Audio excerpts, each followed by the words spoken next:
ನಮಸ್ಕಾರ ಸ್ನೇಹಿತರೆ, ನಮ್ಮ ಚಾನಲ್ಗೆ ಸ್ವಾಗತ. ಸ್ನೇಹಿತರೆ, ಒಂದು ಕೋಳಿ ಫಾರಮು ತಿಂಗಳಿಗೆ ಲಕ್ಷಾಂತರ ರೂಪಾಯಿ ಲಾಭ ಕೊಡುತ್ತದೆ. ಆದರೆ ಇನ್ನೊಂದು ಫಾರಂ ನಷ್ಟದಲ್ಲಿ ಮುಳುಗುತ್ತದೆ. ಕಾರಣ ಏನು ಗೊತ್ತಾ? ನೀವು ನೈಸರ್ಗಿಕವಾಗಿ ಆಚೆ ಬಿಟ್ಟು ಮೇಯಿಸೋ ಕೋಳಿಗಳು ಮಾಡಬೇಕಾ, ಇಲ್ಲಾಂದರೆ ಕೇಜ್ ಸೆಟಪ್ಪಲ್ಲಿ ನೀವು ಸಾಕಬಹುದಾ? ಇವತ್ತಿನ ಈ ವಿಡಿಯೋದಲ್ಲಿ ಸಂಪೂರ್ಣ ಸತ್ಯ ನಿಮಗೆ ತಿಳಿದುಕೊಳ್ಳುತ್ತದೆ. ಸ್ನೇಹಿತರೆ, ಇವತ್ತಿನ ವಿಡಿಯೋದಲ್ಲಿ ನಾವು ನೈಸರ್ಗಿಕವಾಗಿ ಕೋಳಿಯನ್ನು ಸಾಕಬಹುದಾ, ಇಲ್ಲಾಂದರೆ ಕೇಜ್ ಸೆಟಪ್ಪಲ್ಲಿ ಈ ಕೋಳಿಗಳನ್ನು ಸಾಕಬಹುದಾ, ಮತ್ತು ಯಾವ ಸೆಟಪ್ಗೆ ಎಷ್ಟು ಖರ್ಚು ಬರುತ್ತದೆ, ಮತ್ತು ಮೇಂಟೆನೆನ್ಸ್ ಯಾವುದರಲ್ಲಿ ಕಡಿಮೆ ಇರುತ್ತದೆ, ಮತ್ತು ಬಿಗಿನರ್ಸ್ಗಳಿಗೆ ಯಾವುದು ಸೂಕ್ಷ್ಮವಾಗಿರುತ್ತದೆ, ಮತ್ತು ಪ್ರಾಫಿಟ್ ಯಾವ ಫಾರ್ಮಿಂಗ್ನಲ್ಲಿ ಹೆಚ್ಚು ಇರುತ್ತದೆ ಅಂತ ಈ ಎಲ್ಲವನ್ನು ಈ ವಿಡಿಯೋದಲ್ಲಿ ತಿಳ್ಕೊಳ್ಳೋಣ. ಹಾಗಾದರೆ ವಿಡಿಯೋ ಕೊನೆವರೆಗೂ ನೋಡಿ. ಸ್ನೇಹಿತರೆ, ಫಸ್ಟ್ ನಾವು ನೋಡುವಂಥದ್ದು ನೈಸರ್ಗಿಕವಾಗಿ ಕೋಳಿಗಳನ್ನು ಆಚೆ ಬಿಟ್ಟು ಮೇಯಿಸೋದು. ಇದು ಫ್ರೀ ರೇಂಜ್ ಫಾರ್ಮಿಂಗ್ ಅನ್ನು ಕೂಡ ಕರೆಯುತ್ತಾರೆ. ಅಂದರೆ ಕೋಳಿಗಳನ್ನು ಕೇಜ್ ಒಳಗೆ ಹಾಕದೆ ಹೊರಗೆ ಬಿಟ್ಟು ಮೇಯಿಸುವುದು. ಈ ಕೋಳಿಗಳಿಗೆ ಹುಲ್ಲು ತಿನ್ನುತ್ತವೆ ಮತ್ತು ಕಿಟಾಣಿಗಳು ತಿನ್ನುತ್ತವೆ ಮತ್ತು ನೈಸರ್ಗಿಕವಾಗಿ ಬೆಳೆಯುತ್ತವೆ. ಇದರಿಂದ ಮೊಟ್ಟೆ ಮತ್ತು ಮಾಂಸ ಉತ್ಪಾದನೆ ಹೆಚ್ಚಾಗುತ್ತದೆ ಮತ್ತು ಉತ್ತಮವಾಗಿರುತ್ತದೆ. ನೆಕ್ಸ್ಟ್, ಈ ಕೋಳಿಗಳು ಸಾಕನ್ನು ನಿಮಗೆ ಏನೇನು ಇರಬೇಕಂತ ನೋಡೋಕೆ ನಿಮಗೆ ಖಾಲಿ ಜಾಗ ಇರಲೇಬೇಕು, ಓಪನ್ ಲ್ಯಾಂಡ್ ಇರಲೇಬೇಕು ಮತ್ತು ಸಣ್ಣ ಶೆಡ್ ಇರಬೇಕು. ಏನಕ್ಕಂತ ನೋಡೋಕೆ ಇದು ರಾತ್ರಿ ಹೊತ್ತು ಕೋಳಿಗಳನ್ನು ಒಳಗಿಕ್ಕಕ್ಕೆ ಮತ್ತು ನೀರಿನ ವ್ಯವಸ್ಥೆ ಈ ಕೋಳಿಗಳಿಗೆ ಯಾವಾಗಲೂ ಇರೋ ಥರ ನೋಡ್ಕೊಬೇಕು. ಮತ್ತು ಫೆನ್ಸಿಂಗ್ ಪ್ರೊಟೆಕ್ಷನ್ ಅದು ಸುತ್ತಲ ಇರಬೇಕು. ಏನಕ್ಕಂದರೆ ಒಂದೊಂದ್ಸಲಿ ಕೋಳಿಗಳು ಬೇರೆ ಕಡೆ ಹೋಗೋಕ್ಕೆ ಚಾನ್ಸಸ್ ಇರುತ್ತದೆ, ಮತ್ತು ಇಲ್ಲಾಂದರೆ ನಾಯಿ ಮತ್ತು ಇಲ್ಲಾಂದರೆ ಬೇರೆ ಪ್ರಾಣಿಗಳಲ್ಲಿ ಈ ಕೋಳಿಗಳಿಗೆ ತೊಂದರೆ ಆಗೋ ಚಾನ್ಸಸ್ ಇರುತ್ತದೆ. ಅದಕ್ಕೆ ಫೆನ್ಸಿಂಗ್ ಪ್ರೊಟೆಕ್ಷನ್ ಖಂಡಿತ ಇರಲೇಬೇಕು. ಮತ್ತು 100 ಕೋಳಿಗಳಿಗೆ ಸುಮಾರು 1000 ರಿಂದ 1500 ಸ್ಕ್ವೇರ್ ಫೀಟ್ ಜಾಗ ಬೇಕಾಗುತ್ತದೆ. ಮತ್ತು ಈ ಕೋಳಿಗಳು ಸಾಕುವಾಗ ಎಷ್ಟು ಖರ್ಚು ಬರುತ್ತದೆ ಅಂತ ನೋಡೋಕೆ ಇವಾಗ ಖರ್ಚು ಬಗ್ಗೆ ಮಾತಾಡೋಣ ಬನ್ನಿ. ಇದು 100 ಕೋಳಿಗಳಿಗೆ ಔಟ್ಡೋರ್ ಫಾರ್ಮಿಂಗ್ ಸೆಟಪ್ಗೆ ನಿಮಗೆ ಶೆಡ್ ಸೆಟಪ್ 40,000 ಇಂದ 70,000 ಬರುತ್ತದೆ. ಅಂದಾಜು ಹೇಳ್ತಾ ಇರೋದು ಇದಲ್ಲ. ಮತ್ತು ಫೆನ್ಸಿಂಗ್ 20,000 ಬರುತ್ತದೆ. ಮತ್ತು ಅದಕ್ಕೆ ಫೀಡರ್ಸ್ ಮತ್ತು ಡ್ರಿಂಕರ್ಸ್ ಬರುತ್ತಲ್ಲ, ಆ ಬಾಟ್ಲ್ಗಳಿಗೆ ನಿಮಗೆ 10,000 ಬರುತ್ತದೆ. ಮತ್ತು ನಿಮಗೆ ಕೋಳಿ ಮರಿಗಳ ಕಾಸ್ಟ್ ಅಂತ ನೋಡೋಕೆ 8,000 ಇಂದ 12,000 ಬರುತ್ತದೆ. ಮತ್ತು ನಿಮಗೆ ಒಟ್ಟಿಗೆ ಸುಮಾರು 50,000 ಇಂದ 80,000 ಬೇಕಾಗಬಹುದು. ಮತ್ತು ಸ್ನೇಹಿತರೆ, ಇವಾಗ ನಾವು ನೋಡುವಂಥದ್ದು ಇದು ಔಟ್ಡೋರ್ ಫಾರ್ಮಿಂಗ್ ಅಡ್ವಾಂಟೇಜಸ್ ಏನೇನು ಇರುತ್ತೆ ಅಂತ ನೋಡೋಕೆ ಅಂದರೆ ನೀವು ನೈಸರ್ಗಿಕವಾಗಿ ಬೆಳೆಸ್ತಾ ಇರ್ತೀರಲ್ಲ ಕೋಳಿಗಳು, ಅಡ್ವಾಂಟೇಜಸ್ ಏನೇನು ನಿಮಗೆ ಇರುತ್ತದೆ ಅಂತ ನೋಡೋಕೆ ಔಟ್ಡೋರ್ ಫಾರ್ಮಿಂಗ್ನಲ್ಲಿ ದೊಡ್ಡ ಲಾಭಗಳು ಅಂತ ನೋಡೋಕೆ ಫೀಡ್ ಕಾಸ್ಟ್ ಕಡಿಮೆ ಆಗುತ್ತದೆ. ಮತ್ತು ನಿಮಗೆ ಆರ್ಗ್ಯಾನಿಕ್ ಅಂದರೆ ನೈಸರ್ಗಿಕವಾಗಿ ನಿಮಗೆ ಡಿಮ್ಯಾಂಡ್ ಹೆಚ್ಚು ಸಿಗುತ್ತದೆ. ಮತ್ತು ಕೋಳಿಗಳು ಸ್ಟ್ರೆಸ್ ಕಡಿಮೆ ಆಗುತ್ತದೆ ಮತ್ತು ಡಿಸೀಸ್ ಕೆಲವೊಮ್ಮೆ ಕಡಿಮೆ ಆಗುತ್ತದೆ. ಅಂದರೆ ನಿಮಗೆ ರೋಗ ಬರೋದು ಸ್ವಲ್ಪ ಕಡಿಮೆ ಆಗಬಹುದು. ಮತ್ತು ನ್ಯಾಚುರಲ್ ಗ್ರೋತ್ ಇರುತ್ತದೆ ಈ ಕೋಳಿಗಳಲ್ಲಿ.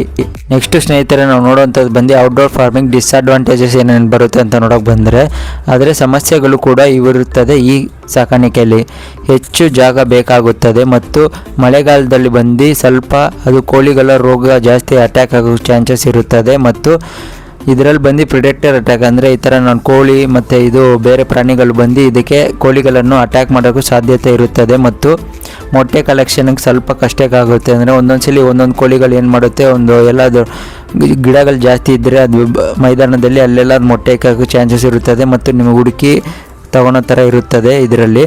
ಮತ್ತು ಗ್ರೋತ್ ಸ್ಲೋ ಆಗಬಹುದು. ಏನಕ್ಕಂದರೆ ಮಳೆಗಾಲದಲ್ಲಿ ಸ್ವಲ್ಪ ಕೋಲ್ಡು ಆ ಥರ ಅಟ್ಯಾಕ್ ಆಗಿ ಸ್ವಲ್ಪ ಗ್ರೋತ್ ಸ್ಲೋ ಆಗ್ಬೋದು. ಒಟ್ಟಿನಲ್ಲಿ ಸ್ನೇಹಿತರೆ, ನಿಮಗೆ ಆಚೆ ಬಿಟ್ಟು ಮೇಯಿಸೋದ್ರಲ್ಲಿ ನಿಮಗೆ ಕೋಳಿಗಳು ನೈಸರ್ಗಿಕವಾಗಿ ಬೆಳೆಯುತ್ತದೆ. ಅದೇ ಥರ ನೀವು ಈ ಥರ ಪ್ರಿಡೆಕ್ಟರ್ಸ್ ಕಡೆಯಿಂದ ಅಂದರೆ ಅದು ಏನು ಬೇರೆ ಪ್ರಾಣಿಗಳು ಇದನ್ನು ಅಟ್ಯಾಕ್ ಮಾಡೋದಿಲ್ಲ ಆ ಥರ ನೋಡ್ಕೊಬೇಕು. ಆ ಥರ ನೋಡ್ಕೊಳೋ ಥರ ಫೆನ್ಸಿಂಗು ಆ ಥರ ಕ್ಯಾಮ್ರಾ ಸೆಟಪ್ ಏನಾದ್ರು ಇದ್ದರೆ ನೀವು ಈ ಥರ ಸೆಟಪ್ ನೀವು ಹಾಕೊಬೋದು. ಮತ್ತು ನಿಮಗೆ ಫೀಡ್ ಖರ್ಚು ಕಡಿಮೆ ಆಗುತ್ತದೆ ಇದರಲ್ಲಿ. ಸ್ನೇಹಿತರೆ, ನಾವು ನೆಕ್ಸ್ಟ್ ನೋಡುವಂಥದ್ದು ಇಂಡೋರ್ ಕೇಜ್ ಸೆಟಪ್ ಫಾರ್ಮಿಂಗ್ ಅಂತ. ಅಂದರೆ ಈ ಕೋಳಿಗಳನ್ನು ಒಳಗೆ ಇಕ್ಕಿ ಸಾಕಿದರೆ ನಿಮಗೆ ಏನೇನು ಬರುತ್ತದೆ ಮತ್ತು ಹೆಂಗೆ ಸಾಕ್ಬೋದು ಅಂತ ನೋಡೋಕೆ ಬರೋಣ ಬನ್ನಿ. ಈಗ ಸ್ನೇಹಿತರೆ, ಇಂಡೋರ್ ಕೇಜ್ ಫಾರ್ಮಿಂಗ್ ಬಗ್ಗೆ ನೋಡೋಣ. ಇದು ಕಮರ್ಷಿಯಲ್ ಫಾರ್ಮಿಂಗ್ನಲ್ಲಿ ತುಂಬ ಕಾಮನ್ ಆಗಿರುತ್ತದೆ. ಮತ್ತು ಕೋಳಿಗಳನ್ನು ಕೇಜ್ನಲ್ಲಿ ಅಥವಾ ಕ್ಲೋಸ್ಡ್ ಶೆಡ್ ಒಳಗೆ ಸಾಕುತ್ತಾರೆ. ಮತ್ತು ಸ್ನೇಹಿತರೆ, ಇಂಡೋರ್ ಸೆಟಪ್ ಹೇಗಿರಬೇಕು ಅಂತ ನೋಡೋಕೆ ಇಂಡೋರ್ ಫಾರ್ಮಿಂಗ್ನಲ್ಲಿ ಜಾಸ್ತಿ ಗೂಡುಗಳಿರಬೇಕು, ಅಂದರೆ ಕೇಜ್ಗಳಿರಬೇಕು. ಮತ್ತು ಆಟೋಮೆಟಿಕ್ ಫೀಡರ್ಸ್ ಹಾಕ್ತಾರೆ. ಮತ್ತು ವಾಟರ್ ನಿಪ್ಪಲ್ ಅಂದರೆ ಅದಕ್ಕೆ ನೀರು ಕುಡಿಯಲು ವಾಟರ್ ನಿಪ್ಪಲ್ ಸಿಸ್ಟಮ್ ಮಾಡ್ತಾರೆ. ಮತ್ತು ಏನಾದರೂ ನಿಮಗೆ ಜಾಸ್ತಿ ಹೀಟ್ ಇರೋ ಥರ ಇದ್ದರೆ ಫ್ಯಾನ್ಸು ಮತ್ತು ವೆಂಟಿಲೇಷನ್ ಹೋಗೋ ಥರ ಅದು ಕರೆಕ್ಟಾಗಿ ಶೆಡ್ ಹಾಕ್ಕೊಬೇಕು. ಮತ್ತು ಲೈಟಿಂಗ್ ಸಿಸ್ಟಮ್ ಇರಬೇಕು. ರಾತ್ರಿ ಹೊತ್ತು ಏನಾದರೂ ಒಂದು ಇದಾದ್ರೂ ನೀವು ಹೋಗಿ ನೋಡೋ ಥರ ಲೈಟಿಂಗ್ ಸೆಟಪ್ ಜಾಸ್ತಿ ಇರಲೇಬೇಕು. ಮತ್ತು ಸ್ನೇಹಿತರೆ ನೆಕ್ಸ್ಟ್ ನಾವು ನೋಡುವಂಥದ್ದು ಬಂದು ಇಂಡೋರ್ ಫಾರ್ಮಿಂಗ್ಗೆ ನಿಮಗೆ ಬಂದು ಈ ಗೂಡುಗಳಿಗೆ ಈ ಸೆಟಪ್ ಮಾಡೋಕ್ಕೆ ಬಂದು ಎಷ್ಟು ಖರ್ಚು ಬರ್ಬೋದು ಅಂತ ನೋಡೋಕೆ ಬಂದರೆ 100 ಕೋಳಿಗಳಿಗೆ ಇಂಡೋರ್ ಸೆಟಪ್ಗೆ ಬಂದು ನಿಮಗೆ ಅಂದಾಜು ಹೇಳ್ತೀನಿ ನೋಡಿ. ಕೇಜ್ ಸೆಟಪ್ ಬಂದು ನಿಮಗೆ 60,000ದಿಂದ 1,00,000 ಬರ್ಬೋದು. ಮತ್ತು ಶೆಡ್ ಕನ್ಸ್ಟ್ರಕ್ಷನ್ ಬಂದು ನಿಮಗೆ ಶೆಡ್ ಹಾಕಲು ಬಂದು 80,000 ಬರ್ಬೋದು. ಮತ್ತು ಎಲೆಕ್ಟ್ರಿಕಲ್ ಸೆಟಪ್ಗೆ ಬಂದು 20,000. ಮತ್ತು ಫೀಡ್ ಸಿಸ್ಟಮು ಇದು ನಿಪ್ಪಲ್ ಹಾಕೋದು ಮತ್ತು ಫೀಡ್ ಹಾಕೋ ಥರ ಈ ಟ್ರೇಸ್ ಎಲ್ಲ ಮಾಡ್ಸೋಕೆ ಬಂದು ನಿಮಗೆ ಒಂದು 15,000 ಬರ್ಬೋದು. ಮತ್ತು ಮರಿಗಳು ಕೋಳಿಗಳು ಅಂತ ನೀವು ತಂದು ಬಿಡೋದು ಬಂದು ಖರ್ಚು ಎಷ್ಟು ಬರುತ್ತೆ ಅಂತ ನೋಡೋಕೆ ಬಂದರೆ 8,000ರಿಂದ ಒಂದು 12,000 ಬರ್ಬೋದು. ಒಟ್ಟಿಗೆ ಬಂದು ನಿಮಗೆ 80,000ರಿಂದ 1,00,000 ನಿಮಗೆ ಈ ಕೋಳಿ ಸೆಟಪ್ಗೆ ಬಂದು ನಿಮಗೆ ಖರ್ಚು ಬರ್ಬೋದು. ಮತ್ತು ಸ್ನೇಹಿತರೆ ನೆಕ್ಸ್ಟು ಬಂದು ಇಂಡೋರ್ ಫಾರ್ಮಿಂಗ್ ಅಡ್ವಾಂಟೇಜಸ್ ಅಂತ ನೋಡೋಕೆ ಬಂದರೆ ಬಂದು ನಿಮಗೆ ಒಳಗೆ ಕೋಳಿ ಸಾಕಾಣಿಕೆಗೆ ಬಂದು ಬಿಗ್ಗೆಸ್ಟ್ ಅಡ್ವಾಂಟೇಜಸ್ ಏನಿರುತ್ತೆ ಅಂತ ನೋಡೋಕೆ ಬಂದರೆ ಕಡಿಮೆ ಜಾಗ ಸಾಕಾಗುತ್ತದೆ ಈ ಕೋಳಿ ಸಾಕಾಣಿಕೆಗೆ. ಮತ್ತು ಮೊಟ್ಟೆ ಪ್ರೊಡಕ್ಷನ್ ಬಂದು ಹೆಚ್ಚು ಇರುತ್ತದೆ. ಮತ್ತು ಮ್ಯಾನೇಜ್ಮೆಂಟ್ ಈಸಿಯಾಗಿರುತ್ತೆ. ಅಂದರೆ ನೀವು ಕೋಳಿನ ಬಂದು ನೀವು ಸಾಕಲು ಬಂದು ಈಸಿಯಾಗಿರುತ್ತೆ. ಏನಕ್ಕಂದರೆ ಅದು ಗೂಡಲ್ಲೇ ಇರೋದ್ರಿಂದ ಬಂದು ನಿಮಗೆ ಅದು ಮೇಂಟೆನೆನ್ಸು ನಿಮಗೆ ಈಸಿಯಾಗಿರುತ್ತದೆ. ಮತ್ತು ಇದು ಬಂದು ಫಾಸ್ಟ್ ಗ್ರೋತ್ ಇರುತ್ತದೆ. ಒಂದೇ ಕಡೆ ಇರೋದ್ರಿಂದ ಬಂದು ತೂಕ ಹೆಚ್ಚಿಸುತ್ತದೆ ಮತ್ತು ಆರೋಗ್ಯವಾಗಿರುತ್ತದೆ. ಮತ್ತು ಕಮರ್ಷಿಯಲ್ ಸ್ಕೇಲ್ಗೆ ಬಂದು ಈ ಕೋಳಿ ಸಾಕಾಣಿಕೆ ಮೆಥಡ್ ಬಂದು ಪರ್ಫೆಕ್ಟ್ ಆಗಿರುತ್ತದೆ. ಮತ್ತು ಸ್ನೇಹಿತರೆ ಇಂಡೋರ್ ಫಾರ್ಮಿಂಗ್ ಡಿಸ್ಅಡ್ವಾಂಟೇಜಸ್ ಅಂತ ನೋಡೋಕೆ ಬಂದರೆ ಇದರಲ್ಲೂ ಕೂಡ ಡಿಸ್ಅಡ್ವಾಂಟೇಜ್ ಕೂಡ ಇರುತ್ತದೆ. ಇನಿಷಿಯಲ್ ಆಗಿ ನೀವು ಸ್ಟಾರ್ಟಿಂಗ್ ಬಂದು ಇನ್ವೆಸ್ಟ್ಮೆಂಟ್ ಹೆಚ್ಚು ಇರುತ್ತದೆ ಮತ್ತು ಎಲೆಕ್ಟ್ರಿಸಿಟಿ ಬಿಲ್ಲು ಜಾಸ್ತಿ ಬರಬಹುದು. ಮತ್ತು ಇದಕ್ಕೆ ಕೋಳಿ ರೋಗಗಳು ಸ್ಪ್ರೆಡ್ ಬೇಗ ಆಗಬಹುದು. ಏನಕ್ಕಂದರೆ ಒಂದೇ ಕಡೆ ಕೋಳಿಗಳು ಜಾಸ್ತಿ ಇರೋದ್ರಿಂದ ಬಂದು ಒಂದೇ ಜಾಗದಲ್ಲಿ ಇರೋದು ಬಂದು ನಿಮಗೆ ರೋಗಗಳು ಸ್ಪ್ರೆಡ್ ಆಗಬಹುದು. ಮತ್ತು ಫೀಡ್ ಕಾಸ್ಟ್ ಹೆಚ್ಚಿಸುತ್ತದೆ. ಏನಕ್ಕಂದರೆ ಕೋಳಿಗಳು ಬಂದು ಎಲ್ಲೂ ಆಚೆ ಬಿಡಲ್ಲ. ಒಂದೇ ಕೇಜ್ ಸೆಟಪ್ಪಲ್ಲಿ ಇರೋದ್ರಿಂದ ಬಂದು ನೀವೇ ಫೀಡ್ ಹಾಕಬೇಕು. ನಿಮಗೆ ಬಂದು ಫೀಡ್ ಖರ್ಚು ಹೆಚ್ಚು ಆಗಬಹುದು. ಮತ್ತು ಈ ಕೋಳಿಗಳಿಗೆ ಬಂದು ಸ್ಟ್ರೆಸ್ ಆಗುವ ಸಾಧ್ಯತೆ ಇರುತ್ತದೆ ಒಂದೇ ಕಡೆ ಇರೋದ್ರಿಂದ ಬಂದು. ಮತ್ತು ಸ್ನೇಹಿತರೆ ಔಟ್ಡೋರ್ ವೆರ್ಸಸ್ ಇಂಡೋರ್ ಕಂಪ್ಯಾರಿಸನ್ ನೋಡೋಣ ಬಂದು. ಅಂದರೆ ಆಚೆ ಬೆಳೆಸೋದು ಬೆಸ್ಟ್ ಆಗಿರುತ್ತದೆ ಇಲ್ಲಾಂದರೆ ಕೇಜ್ ಸೆಟಪ್ ನಿಮಗೆ ಬೆಸ್ಟ್ ಆಗಿರುತ್ತದೆ ಕಂಪ್ಯಾರಿಸನ್ ಮಾಡೋಣ ಬನ್ನಿ. ಫಸ್ಟು ನಾವು ನೋಡುವಂಥದ್ದು ಬಂದು ಫೀಡ್ ಕಾಸ್ಟ್ ಅಂತ ನೋಡೋಕೆ ಬಂದರೆ ಇದು ಆಹಾರ ಖರ್ಚು ಅಂತ ನೋಡೋಕೆ ಬಂದರೆ ನಿಮಗೆ ಬಂದು ಆಚೆ ಬಿಟ್ಟು ಮೇಯಿಸೋದು ಬಂದು ಕಡಿಮೆ ಇರುತ್ತದೆ. ಮತ್ತು ಒಳಗೆ ಕೇಜ್ ಸೆಟಪ್ ಬಂದು ನಿಮಗೆ ಹೆಚ್ಚು ಬರ್ಬೋದು. ಮತ್ತು ಇದು 2 ಸೆಟಪ್ ಜಾಗ ವಿಷಯ ಅಂತ ನೋಡೋಕೆ ಬಂದರೆ ನಿಮಗೆ ಆಚೆ ಬಿಟ್ಟು ಮೇಯಿಸೋದ್ರಿಂದ ಬಂದು ನಿಮಗೆ ಹೆಚ್ಚು ಜಾಗ ಬೇಕಾಗುತ್ತದೆ. ನೀವು ಅದೇ ಕೇಜ್ ಸೆಟಪ್ ಮಾಡ್ಕೊಂಡಿದ್ದರೆ ನಿಮಗೆ ಕಡಿಮೆ ಜಾಗದಲ್ಲಿ ಈ ಸೆಟಪ್ ಆಗಬಹುದು. ನೆಕ್ಸ್ಟು ಎಗ್ ಕ್ವಾಲಿಟಿ ಅಂತ ನೋಡೋಕೆ ಬಂದರೆ ನೀವು ಆಚೆ ಬಿಟ್ಟು ಮೇಯಿಸೋದ್ರಿಂದ ಬಂದು ಪ್ರೀಮಿಯಂ ಕ್ವಾಲಿಟಿ ಸಿಗುತ್ತದೆ. ಅದೇ ನೀವು ಕೇಜ್ ಸೆಟಪ್ಪಲ್ಲಿ ಸಾಕ್ತಾಯಿದ್ರೆ ಬಂದು ನಾರ್ಮಲ್ ಕಮರ್ಷಿಯಲ್ ಕ್ವಾಲಿಟಿ ಸಿಗುತ್ತದೆ. ಮತ್ತು ಅದರಲ್ಲಿ ಬಂದು ಜಾಸ್ತಿ ಕಬ್ಬಿಣ ಅಂಶ ಇರುತ್ತದೆ ಆ ಮೊಟ್ಟೆಗಳಲ್ಲಿ. ನೆಕ್ಸ್ಟು ಪ್ರಾಫಿಟ್ ಅಂತ ನೋಡೋಕೆ ಬಂದರೆ ನಿಮಗೆ ಬಂದು ಆಚೆ ಬಿಟ್ಟು ಮೇಯಿಸೋದ್ರಿಂದ ಬಂದು ಗ್ರೋತ್ ಬಂದು ಸ್ಲೋ ಇರುತ್ತದೆ. ಆದರೆ ಪ್ರೀಮಿಯಂ ಮಾರ್ಕೆಟ್ ನಿಮಗೆ ಇರುತ್ತದೆ ಈ ಕೋಳಿಗಳ ಮಾರುಕಟ್ಟೆಯಲ್ಲಿ. ಆದರೆ ನೀವು ಅದೇ ಕೇಜ್ ಸೆಟಪಲ್ಲಿ ಸಾಕಿದ್ರೆ ಬಂದು ನಿಮಗೆ ಫಾಸ್ಟ್ ಗ್ರೋತ್ ಇರುತ್ತದೆ. ಮತ್ತು ಕಮರ್ಷಿಯಲ್ ಆಗಿ ಸಾಕೋರಿಗೆ ಬಂದು ಇದು ಬೆಸ್ಟ್ ಇನ್ಕಮ್ ಆಗಿರುತ್ತದೆ. ಮತ್ತು ಸ್ನೇಹಿತರ ಮೇಂಟೆನೆನ್ಸ್ ಅಂತ ನೋಡೋಕೆ ಬಂದರೆ ನೀವು ಆಚೆ ಬಿಟ್ಟು ಮೇಯಿಸೋದ್ರಿಂದ ಬಂದು ನಿಮಗೆ ಫಿಸಿಕಲ್ ಮಾನಿಟರಿಂಗ್ ಹೆಚ್ಚಾಗುತ್ತದೆ. ಅಂದರೆ ನೀವು ಜಾಸ್ತಿ ಹೊತ್ತು ಆ ಕೋಳಿಗಳು ಹೆಂಗಿರುತ್ತದೆ ಏನೇನು ಆಗುತ್ತದೆ ಎಲ್ಲ ಕೋಳಿಗಳನ್ನು ಗಮನಿಸಬಹುದು. ಅದೇ ನೀವು ಕೇಜ್ ಸೆಟಪಲ್ಲಿ ಇರೋದ್ರಿಂದ ಬಂದು ನಿಮಗೆ ಟೆಕ್ನಿಕಲ್ ಮೇಂಟೆನೆನ್ಸ್ ಹೆಚ್ಚು ಇರುತ್ತದೆ. ಏನಕ್ಕಂದರೆ ಒಂದೊಂದು ಕೋಳಿ ಹೋಗಿ ನೋಡಿ ಅದರ ಹತ್ರ ಏನೋ ರೋಗ ಬಂದೈತಾ ಅದೆಲ್ಲ ನೋಡೋದ್ರಿಂದ ಬಂದು ನಿಮಗೆ ಜಾಸ್ತಿ ಟೈಮ್ ಹಿಡಿಯುತ್ತದೆ. ಮತ್ತು ಸ್ನೇಹಿತರೆ ಬಿಗಿನರ್ಗಳಿಗೆ ಬಂದು ಯಾವುದು ಬೆಸ್ಟ್ ಅಂತ ನೋಡೋಕೆ ಬಂದರೆ ನೀವು ಬಿಗಿನರ್ ಆಗಿದ್ದರೆ ಬಂದು ಕಡಿಮೆ ಬಜೆಟ್ ಇದ್ದರೆ ನೀವು ಆಚೆ ಬಿಟ್ಟು ಮೇಯಿಸೋದು ಫಾರ್ಮಿಂಗ್ನ ಬಂದು ನೀವು ಸ್ಟಾರ್ಟ್ ಮಾಡ್ಬೋದು. ಅಂದರೆ ಔಟ್ಡೋರ್ ಫಾರ್ಮಿಂಗ್ ಸ್ಟಾರ್ಟ್ ಮಾಡಬಹುದು.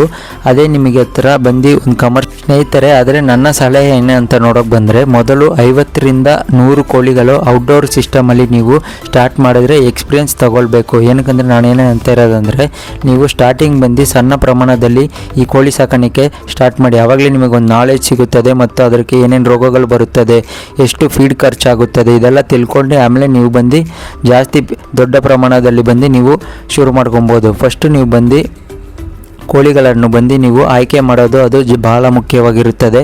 ಯಾವ ತಳಿ ಸಾಕೋದು ಇದೆಲ್ಲ ಕರೆಕ್ಟಾಗಿ ತಿಳ್ಕೊಳ್ಳಿ ನೀವು. ಆಮೇಲೆ ಈ ಸ್ಟಾರ್ಟಪ್ಪನ್ನು ನೀವು ನಿಮಗೆ ಬಂದು ಯಾವ್ದು ಬೆಸ್ಟ್ ಅನಿಸುತ್ತೆ, ನಿಮಗೆ ಹೆಚ್ಚು ಬಜೆಟ್ ಇದ್ದರೆ ನೀವು ಬಂದು ಇದಕ್ಕೆ ಔಟ್ಡೋರ್ ಫಾರ್ಮಿಂಗ್ ಹೋಗ್ಬೋದು. ನಿಮಗೆ ಬಂದು ಕಮರ್ಷಿಯಲ್ ಬಿಸ್ನೆಸ್ ಸ್ಟಾರ್ಟ್ ಮಾಡಬೇಕಾದಿದ್ದರೆ ನೀವು ಬಂದು ಇಂಡೋರ್ ಕೇಜ್ ಸೆಟಪ್ ಮಾಡ್ಕೊಬೋದು. ಇದು ಬಂದು ನಿಮಗೆ ಬಿಟ್ಟಿದ್ದು. ಆದರೆ ನನ್ನ ಸಲಹೆ ಬಂದು ಕರೆಕ್ಟಾಗಿ ನಾಲೆಜ್ ಗೇನ್ ಮಾಡ್ಕೊಂಡು ಈ ಕೋಳಿ ಸಾಕಣೆಯಲ್ಲಿ ಇಳಿಯಿರಿ.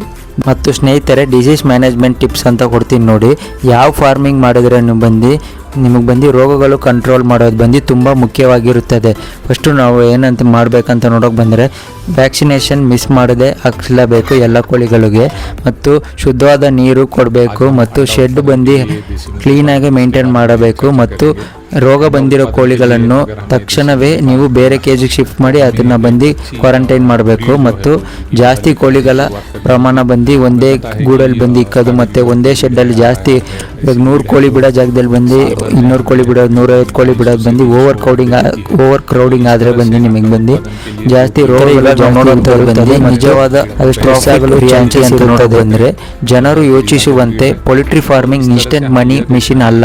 ಸರಿಯಾದ ಮ್ಯಾನೇಜ್ಮೆಂಟು ಮತ್ತು ಫೀಡ್ ಪ್ಲಾನಿಂಗು ಮತ್ತು ಡಿಸೀಸ್ ಕಂಟ್ರೋಲ್ ಮತ್ತು ಮಾರ್ಕೆಟಿಂಗ್ ಇದೆಲ್ಲ ಇದ್ದರೆ ಮಾತ್ರ ಕನ್ಸಿಸ್ಟೆಂಟ್ ಪ್ರಾಫಿಟ್ ಬರುತ್ತದೆ.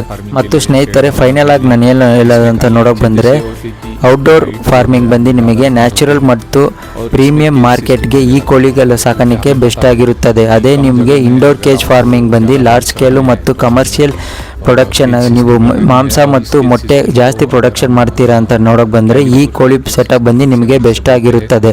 ಮತ್ತು ಯಾವುದು ಬೆಟರ್ ಅನ್ನೋದು ಬಂದು ನಿಮಗೆ ಬಿಟ್ಟಿದ್ದು. ಮತ್ತು ಬಜೆಟು, ಲ್ಯಾಂಡು ಮತ್ತು ಗೋಲ್ ಎಕ್ಸ್ಪೀರಿಯೆನ್ಸು ಇದೆಲ್ಲ ಅಳವಡಿಸಿದರೆ ಮಾತ್ರ ಈ ಕೋಳಿ ಸಾಕಾಣಿಕೆ ಎರಡರಲ್ಲಿ ನೀವು ಆಯ್ಕೆ ಮಾಡ್ಕೊಬೋದು. ಹಾಗಾದರೆ ಸ್ನೇಹಿತರೆ, ಈ ವಿಡಿಯೋ ನಿಮಗೆ ಹೆಲ್ಪ್ಫುಲ್ ಆಗಿದ್ದರೆ ಲೈಕ್ ಮಾಡಿ, ಶೇರ್ ಮಾಡಿ ಮತ್ತು ನನ್ನ ಚಾನಲ್ನ ಸಬ್ಸ್ಕ್ರೈಬ್ ಮಾಡ್ಕೊಳ್ಳಿ. ಧನ್ಯವಾದಗಳು.